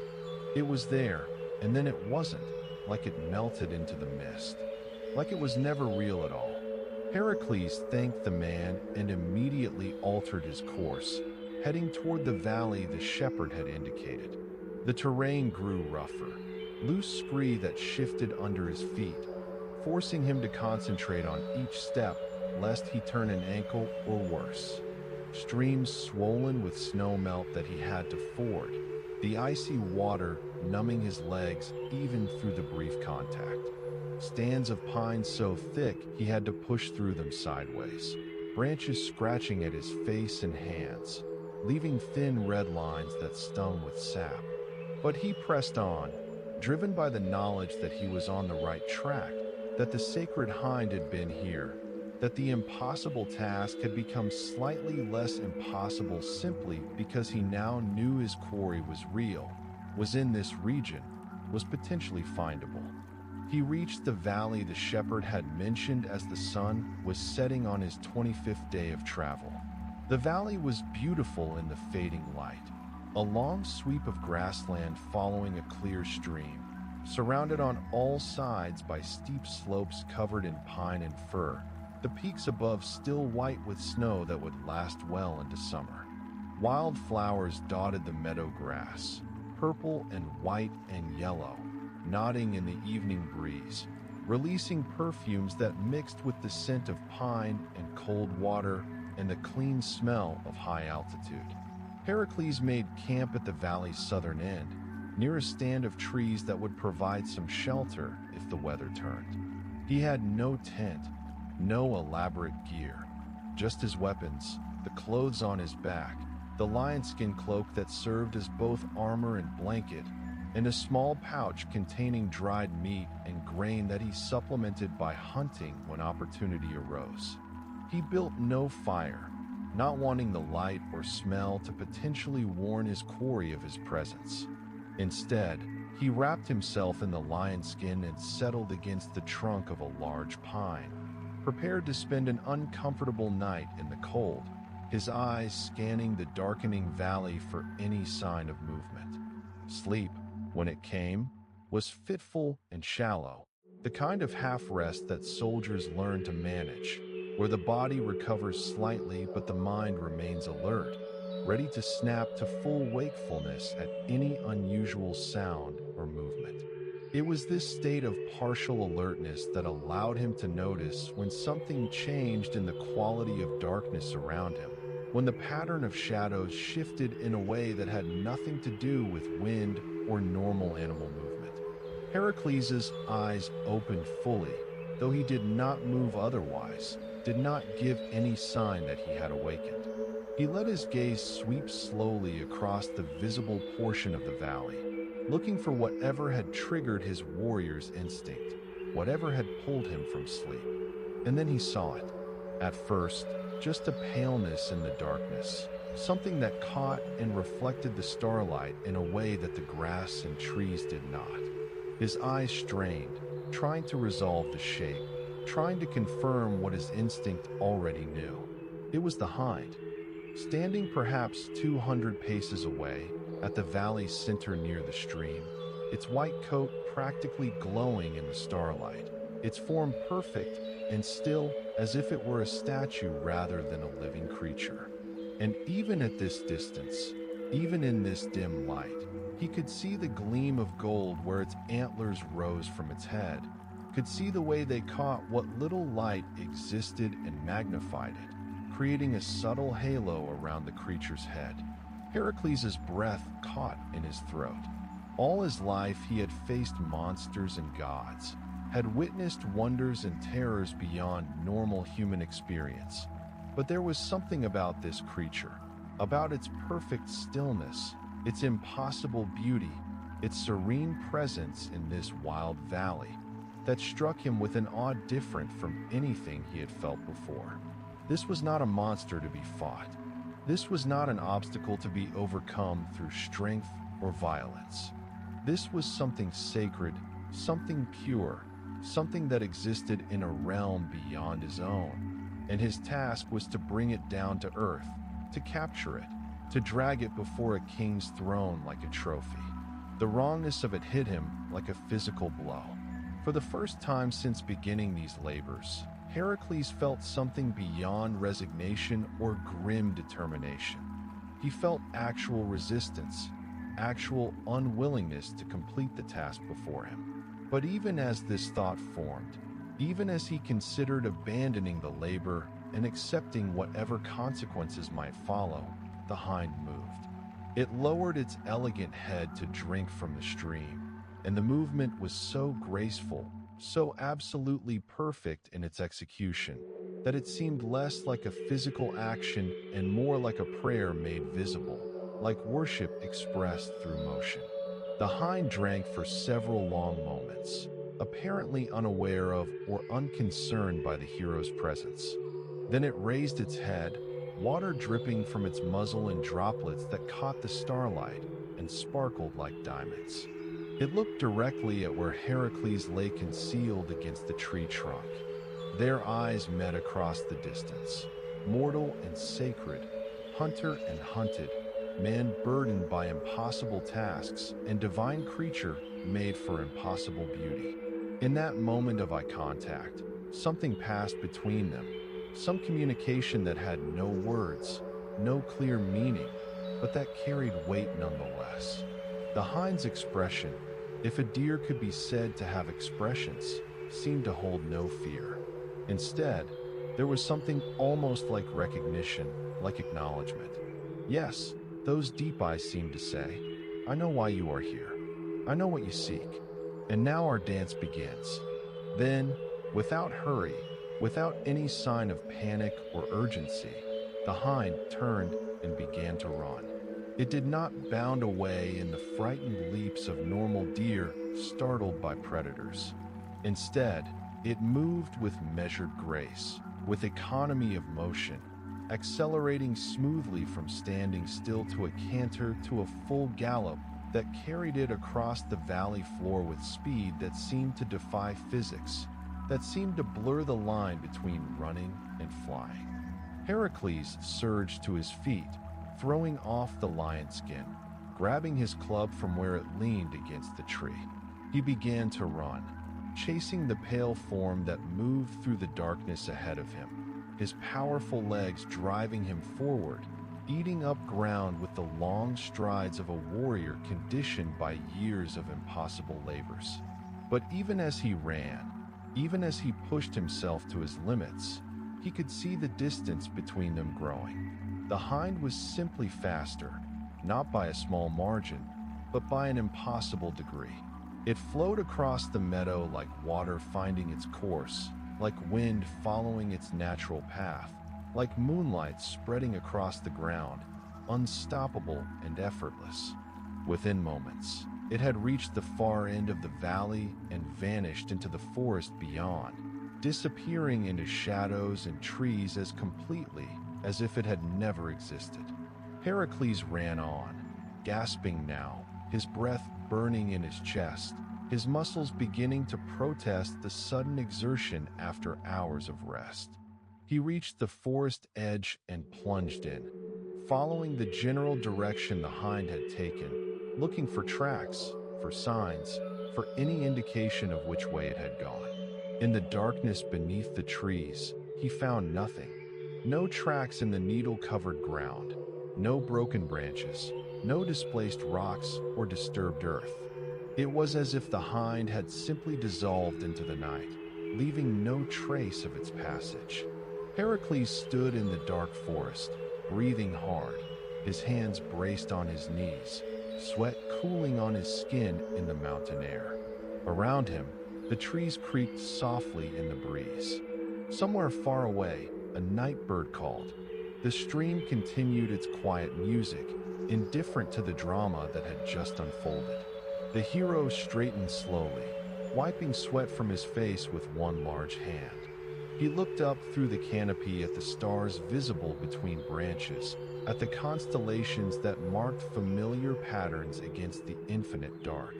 So, he said aloud to the night, to the absent hind, to the goddess who surely watched from some invisible vantage, "This is how it will be." He turned and began making his way back through the forest toward his makeshift camp. Tomorrow, when the sun rose and tracking became possible again, he would search for signs of the hind's passage. He would try to determine which direction it had gone. He would resume the chase. And he would keep chasing, he realized, for however long it took. Days, weeks, months if necessary, because that was what the labor required, because that was what atonement demanded, because he had no other choice and no other purpose.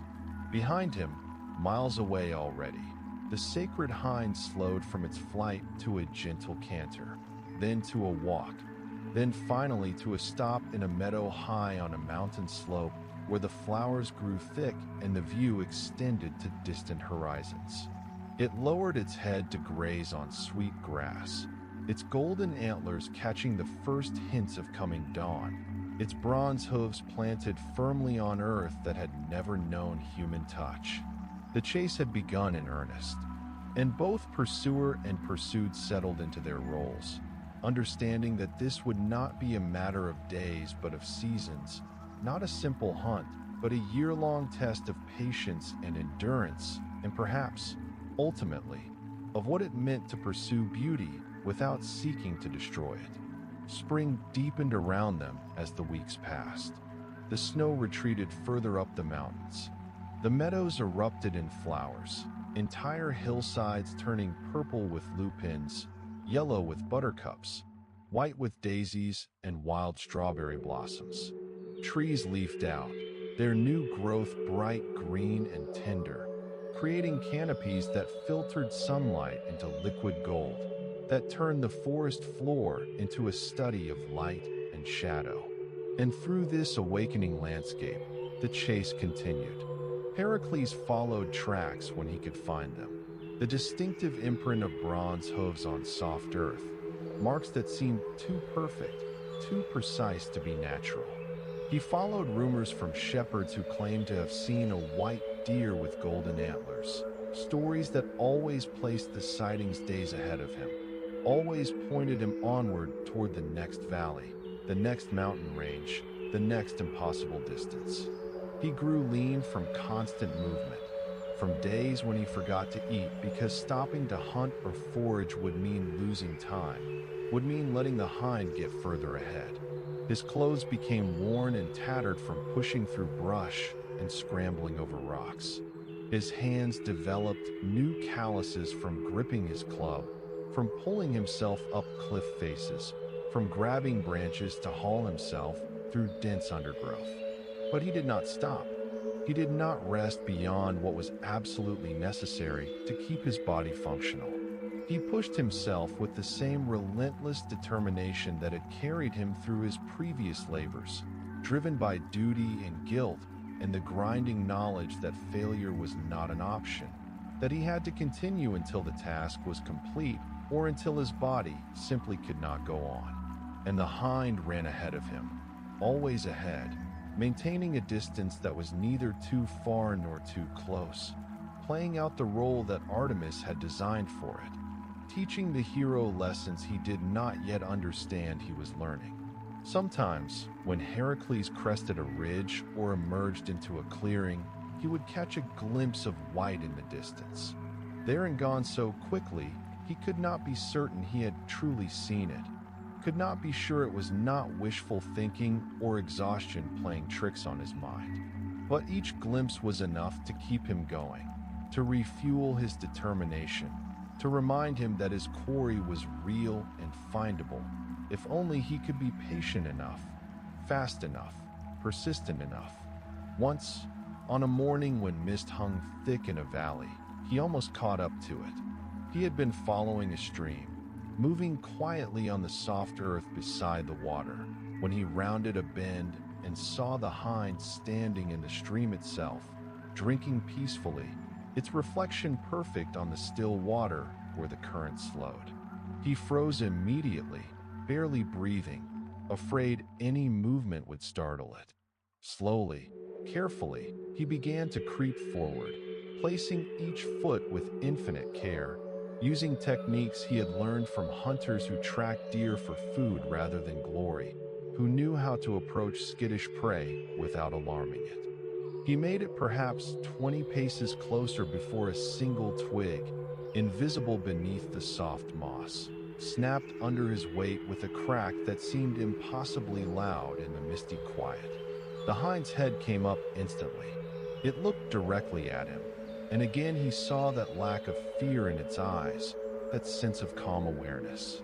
Then it simply leaped away, clearing the stream in a single bound that carried it easily 20 feet, landing on the far bank with its bronze hooves barely making a sound, and vanished into the mist before Heracles could take 3 running steps. He stood where the hind had been moments before, looking at the hoof prints it had left in the soft mud of the stream bed.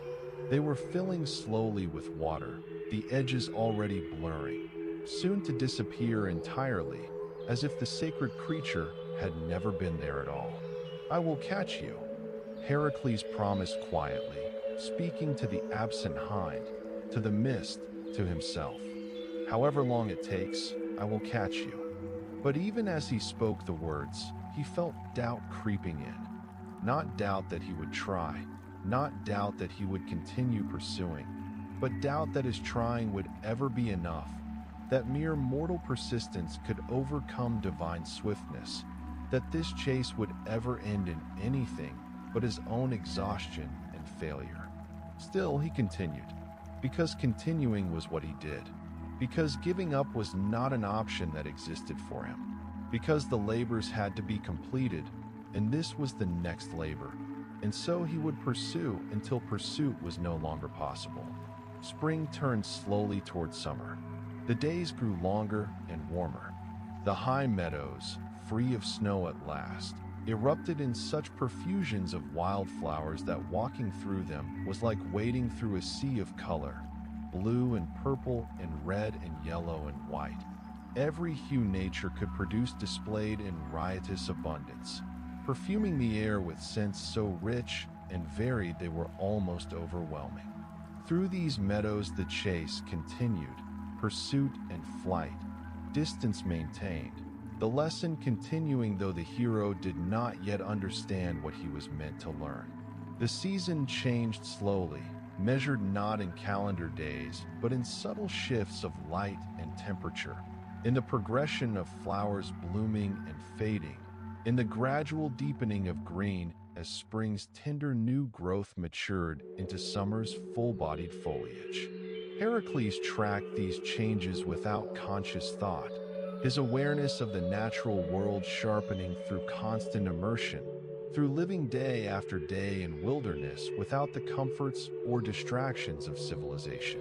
He learned to read the sky for coming weather, to judge the time of day by the angle of sunlight through trees, to know which berries were safe to eat and which streams ran clear enough to drink from without risk. But always, the chase continued. The hind led him higher into the mountains now that summer had melted the snow from all but the highest peaks. They moved through alpine meadows where the air grew thin and breathing became labor, where each step required conscious effort as his body struggled to extract enough oxygen from the diminished atmosphere. Here, in these high places, the flowers grew in defiance of harsh conditions. Tiny blossoms no larger than fingernails, their petals impossibly vivid against gray stone and thin soil. Purple saxifrage clinging to rock faces. Alpine forget-me-nots creating pools of blue so intense they hurt to look at directly. Edelweiss with their star-shaped white flowers and fuzzy leaves designed to protect them from cold and intense sunlight. The hind seemed to thrive in this environment, its divine nature making it immune to the altitude sickness that plagued mortals, its bronze hooves finding purchase on slopes so steep that Heracles had to scramble on hands and knees, his breathing ragged, his muscles burning from the constant climb. But he endured. He always endured. That was both his curse and his strength, an ability to continue past the point where normal men would stop, to push his body beyond its natural limits through sheer determination, to survive conditions that should have killed him through stubbornness that bordered on divine. One afternoon, as he crested a ridge so high that the world spread out below like a map, all of Greece visible in shades of blue and green and brown fading to misty horizons, he saw the hind clearly for the first time in weeks. It stood perhaps a quarter-mile away on an outcropping of stone, perfectly framed against the sky, its white coat brilliant in the mountain sunlight, its golden antlers seeming to burn with inner fire. It was looking back at him, as if it had been waiting for him to reach this vantage point, as if it wanted him to see it clearly, to remember why he continued this impossible chase. For a long moment, they regarded each other across the distance, the hero bent and gasping from the climb, his body a catalog of aches and pains and minor injuries accumulated over months of relentless pursuit, and the sacred creature standing in perfect composure, showing no sign of exertion, no indication that it had been running for the better part of 3 seasons. Then the hind dipped its head once, a movement that could have been a bow, could have been acknowledgement, could have been encouragement. And then it turned and bounded away along the ridgeline, moving with such grace and ease that it seemed to barely touch the ground, its passage leaving no marks on the stone, no sign that it had ever been there. Heracles watched it go, making no attempt to immediately pursue, knowing that chasing would be pointless at this moment, that he needed to rest, to recover, to let his burning lungs and shaking legs stabilize before continuing. He settled onto a flat rock, still warm from the sun, and allowed himself a rare moment of contemplation. Below him, the world spread out in all its vast complexity, forests and valleys, rivers cutting silver threads through green landscape, distant mountains marching to horizons impossibly far away.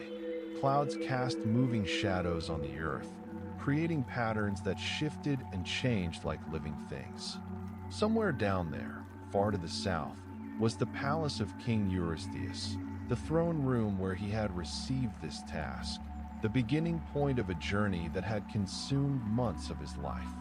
Somewhere even further south was Thebes, the city where his tragedy had unfolded, where he had committed the crime that drove all these labors, where the memories lived that he could never escape. But up here, in this high place with clean air and endless views, those memories seemed distant, muted by altitude and time and the simple, overwhelming presence of the natural world. The chase had become its own reality, its own purpose. Days had begun to blur together, not from monotony, but from a kind of timelessness, a state where past and future mattered less than the immediate present, than the next track to follow, the next ridge to climb, the next glimpse of white and gold disappearing into the distance. He realized, with something like surprise, that he was no longer angry about the labor. The initial resentment had faded somewhere along the trail, worn away by constant motion, by the beauty of the places the hind had led him, by the strange relationship developing between himself and this creature he pursued but could never quite reach. It was not friendship. One could not be friends with something that fled one's every approach. But it was not pure antagonism either, not the simple dynamic of hunter and prey. The hind did not seem afraid of him. It ran not in panic, but with purpose, maintaining the distance between them deliberately, showing itself often enough to keep him on track, but never allowing him close enough to attempt capture. It was, he thought, more like a teacher and student, though he could not quite articulate what lesson was being taught. Something about patience, perhaps. Something about respect for the wild. Something about pursuing goals without the expectation of immediate success, without the quick violence that had characterized so much of his previous labors. The Nemean lion he had strangled with his bare hands. The hydra he had decapitated and cauterized. The Stymphalian birds he had shot from the sky with arrows. Each task had involved combat, victory through strength, the application of force to overcome obstacles. But this was different. No amount of strength would help him catch a creature faster than wind. No weapon could be used without violating the prohibition against harming it. He could not fight his way to success in this labor. He could only persist, continue, outlast. And perhaps, he thought as he rose stiffly from the rock and prepared to resume the chase, perhaps that was the point. Perhaps some obstacles could not be overcome by force. Perhaps some goals required different approaches, different virtues than raw power and courage. He adjusted his lion-skin cloak, gripped his club more from habit than any belief it would be useful, and began making his way along the ridge in the direction the hind had taken. His shadow stretched long behind him as the sun began its descent toward evening. High above, an eagle rode thermal currents, spiraling slowly upward, and Heracles wondered briefly if that bird was merely an eagle or was Artemis herself, watching in her sacred form, judging his progress, measuring his worthiness to eventually capture what she had created. Either way, he could only continue. One step, then another after that, following a trail of bronze hoof prints that glinted in the fading light, pursuing beauty that would not be possessed, chasing a dream that might never become reality. The summer days stretched long and warm, the sun rising early and setting late, providing maximum hours for travel. Heracles took advantage of every minute of light, rising before dawn to cover ground while the air was still cool, pushing on past sunset until darkness made tracking impossible. He grew to know the hind's habits through observation and inference. It favored high meadows for daytime rest, places where the view extended in all directions and approach was difficult without being seen. It preferred to drink from streams near tree lines where forest offered quick escape if needed. It moved most actively in early morning and evening, resting during the hottest parts of summer days in shaded groves where cool breezes flowed. Sometimes he found the places where it had rested, patches of grass still compressed from its weight, hoofprints clear in soft earth near water sources. He would stand in these places, looking at the evidence of its presence, and feel a strange connection despite the distance always maintained between them. Once, he found a single golden hair caught on a bramble branch where the hind must have passed close to thorny growth. He picked it free carefully, holding it up to the light. The hair was fine, silken, and it caught the sunlight with a shimmer that was definitely more than normal animal fur, that spoke of divine origin, of sacred nature. He kept this hair, tucking it carefully into a pouch with his meager supplies, a talisman of sorts, proof that what he pursued was real and not some hallucination born of exhaustion and solitude.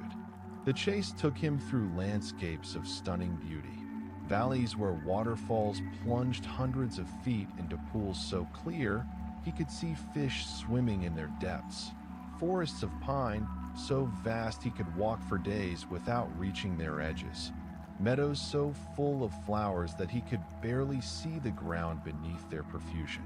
And everywhere, the evidence that this was Artemis's domain, that these wild places belonged to the goddess and her creatures.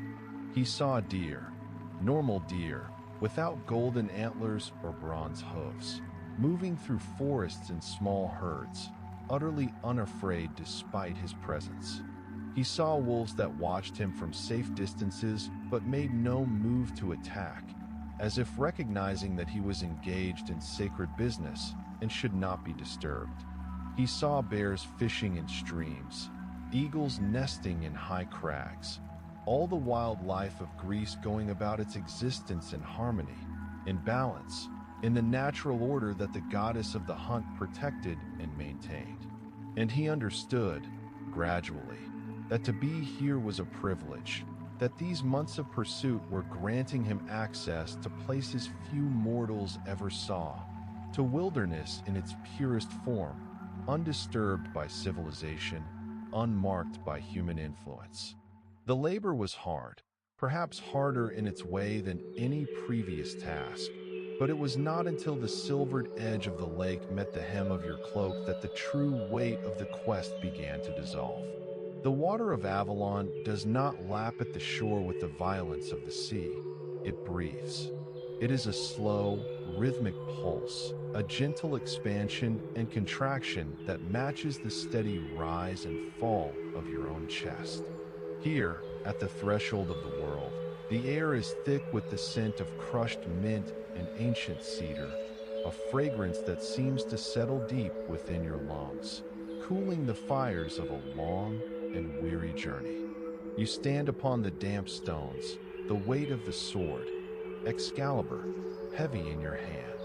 It is not merely the weight of steel and gold, but the weight of every promise made, every victory won, and every loss endured. The hilt, encrusted with dragons of fire and eyes of emerald, feels warm against your palm, a final vestige of the sun's fading strength. The light here is neither day nor night, but a perpetual twilight of soft lavenders and bruised purples, where the stars are just beginning to blink open like the eyes of waking gods. As you look out across the expanse, a low mist begins to coil around your ankles. It is a living thing, soft as carded wool and cool as the morning dew. It does not obscure the world so much as it softens its edges, blurring the line between the solid earth and the fluid dream. You realize, with a profound sense of peace, that the noise of the world, the clash of shields, the clamor of the court, the restless ambitions of men, has finally fallen silent. There is only the breath of the lake and the distant, lonely call of a heron as it glides over the reeds.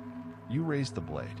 It catches the pale light of the rising moon, casting a long, shimmering reflection across the surface of the water. For a moment, time itself seems to suspend. The wind holds its breath. The ripples of the lake go still, turning the water into a dark, polished mirror that reflects the infinite sky. You think of the lady, she who dwells in the depths of the stillest waters, waiting with the patience of the mountains for the return of what was borrowed. With a final, steady breath, you cast the sword. It does not fall with a splash, but sinks into the silence as if the lake were made of silk. For a fleeting second, a hand of pale ivory rises from the depths, fingers slender and draped in sleeves of shimmering samite. It catches the hilt with a grace that defies the laws of the physical world, turning the blade once in the air, a final salute to the light, before drawing it down into the dark, cool embrace of the deep. The water closes over it without a sound, leaving only a single, perfect circle of ripples that expands until it touches the very edges of your vision. The sword is gone. The burden is lifted.